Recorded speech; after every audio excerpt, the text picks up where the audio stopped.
I'm delighted to welcome Irish country music superstar Nathan Carter to Hot Country. Nathan is all over the world, and I've caught up with him here in Waterford tonight before the show goes on. Nathan, you've written an autobiography, Born for the Road. How come a young fella like you have written an autobiography? Long question. Well, I was contacted last year by Penguin, who are probably the biggest book distributors in the UK, and they asked would I consider writing an autobiography. I kind of laughed at first because I said I'm only 27, but they reckoned that there was a bit of a demand for one, so I said yeah, I'll do it. So myself and a lady called Emma Hetherington, who wrote Philomena Begley's book, she came on tour with us in England earlier this year and started putting down all my life stories, the ups and the downs of the business and how I got to where I've got so far, and we did a bit of a tour diary in the book as well, which was of the period when I was playing the SSE Arena in Belfast and the arena in Dublin, the Three Arena, and we did the London Palladium on St Patrick's Day. So we document the days and the run up to that, you know. And as I say, just it's the story so far, and people have been buying it the last couple of weeks, which is great. It actually went into the top 5 hardbacks in Ireland the first week it was released. So I was gobsmacked. So many people went out and bought it, you know. And how can viewers actually buy it? You can get it online. You can get it in Ireland. You can get it in Eason's. In the UK, you can get it in Waterstones in all the bookshops, and as I say, online on my website as well. Nathan, you're just back from Carter on the Costa. Yeah, we had a fantastic week out there.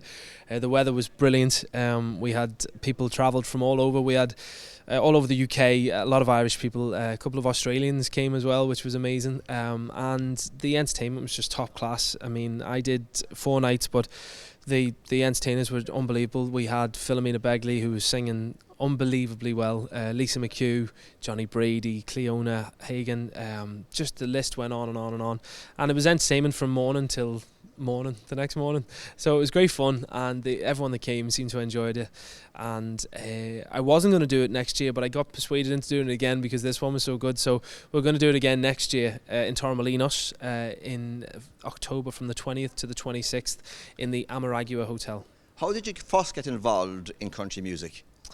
Well, my granddad brought me up listening to stuff by Johnny Cash and Crystal Gale, and he played records of them all the time, and it got me really interested in it. And I used to go to school singing country songs, and I was definitely the odd one out, but I think a lot of people my age now have got into country, you know. It seems to have become more cooler, which is a good thing.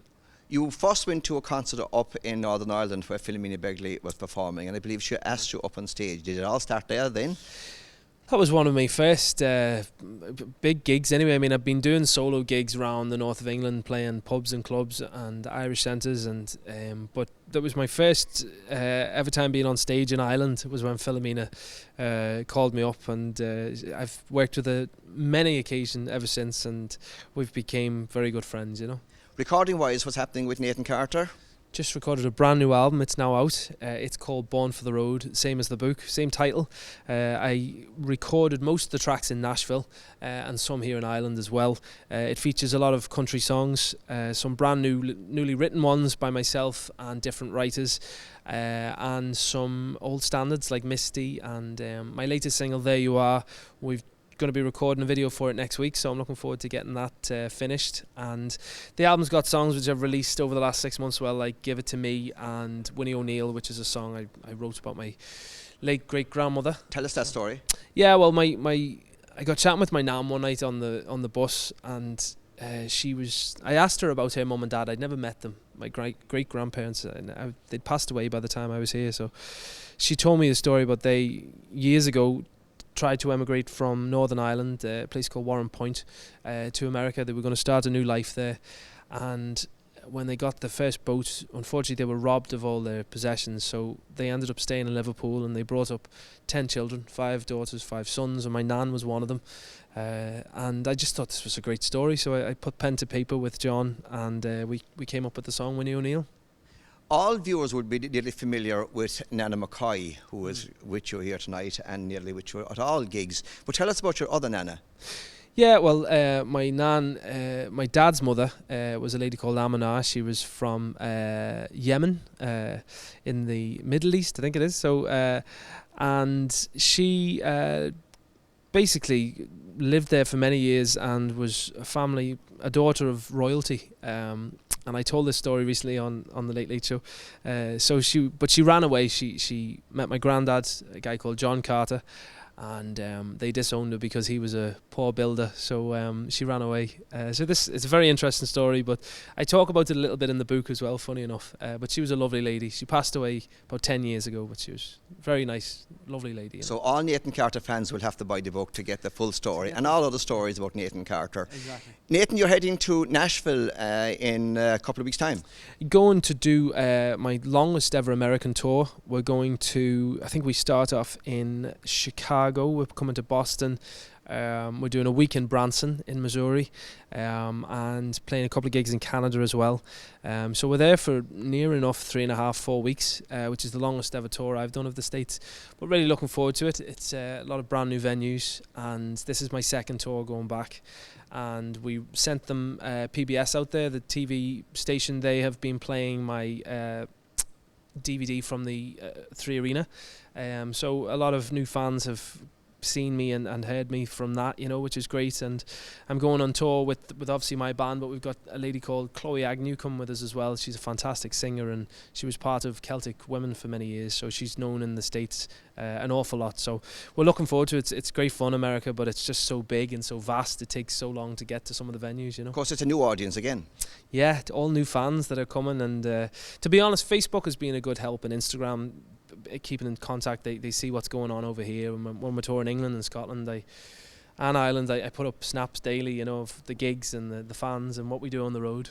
You're hitting back to the UK in a couple of weeks' time, and of course also back there after Christmas. Yeah, I love touring the UK. It's always great fun.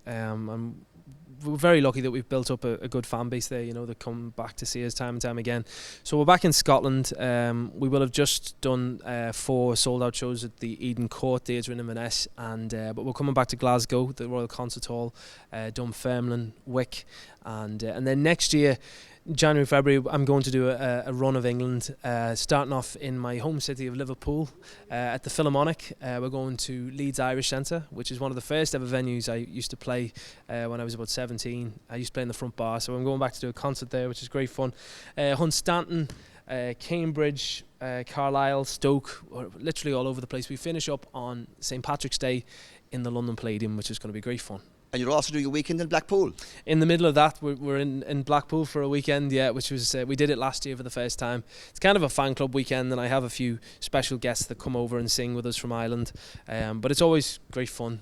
Plenty of late nights, and a lot of people that just come for the weekend. And Blackpool's a very unique spot. It's very lively and lots of entertainment. The city never sleeps, I don't think, So what's happening for the month of December? December sees me in Ireland. I'm doing my usual concert tour, my Christmas concert tour, and really, I love Christmas. I absolutely love Christmas, and I love singing Christmas songs. I recorded a Christmas album a few years ago with one of my own songs called Christmas Stuff on it, and that's what we call the tour, the Christmas Stuff Tour. So we're doing venues like Wexford Opera House for a couple of nights, the Millennium Forum, Derry, Mullingar Park Hotel, and we finish up on New Year's Eve down in Killarney at the INEC, which is probably my favourite venue of them all. So it's going to be a busy end of year, and for I suppose basically all of 2019. I don't get many days off, but I wouldn't change it for the world. I love what I do. I'm very lucky that so many fans come out to see us, and I just try and give them what they want. Hopefully they enjoy the show. The new album's out, the book's out. The name of the book and the album again is? It's Born for the Road, and you can get it on my website, which is nathancartermusic.com, and you can check us out on Facebook and Instagram. It's a great name. Who came up with the name? I think it was Emma, actually, the lady who helped me write the book. She came up with the name because I said, I think in passing to her one day, I says, I kind of feel like I'm born to do this, and she says, well, you must be born for the road then. And so that was it. The name was then, we kept it, and as I say, it's the name of the book and the album. So finally, Nathan, Born for the Road, a great name, but what do you dislike about being on the road? If anything, the lack of sleep is pretty tough. If you're on the bus, it generally until it stops, you can't sleep most nights, so you end up staying up till it gets to the venue, which could be 3 or 4 in the morning. Then you get a bit of sleep then, you know. But apart from that, I love it. I wouldn't change it for the world. Have you a message for all your fans? Just to say a massive thanks to everyone out there at home for coming to shows. We're looking forward to seeing you hopefully on the road very soon. Don't forget to grab a copy of the new album. You can get it on my website, and it's in all good shops as well. Tesco, Golden Discs, HMV, you name it, you can get it there. So, Nathan Carter, thank you very much for taking the time to join us here. Always a pleasure, Hugh. Thank you.